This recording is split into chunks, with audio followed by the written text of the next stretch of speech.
नमस्कार, आपण पाहत आहात तहलका वर्धा। जागतिक महिला दिवस निमित्ताने देशभरात महिलांच्या सन्मानाचा संदेश दिला जात असताना वर्धा जिल्ह्यातून एक संतापजनक आणि धक्कादायक घटना समोर आली आहे।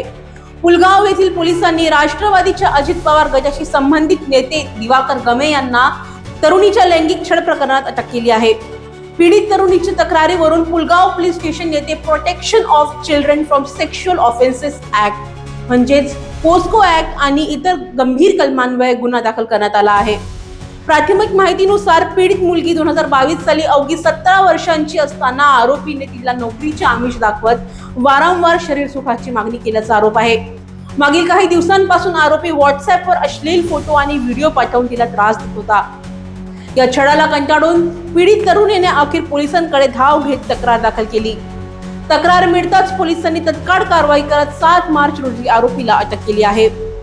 पोलिसांनी आरोपीचा मोबाईल जप्त केला असून त्यातून आणखी धक्कादायक पुरावे समोर येण्याची शक्यता वर्तवली आहे।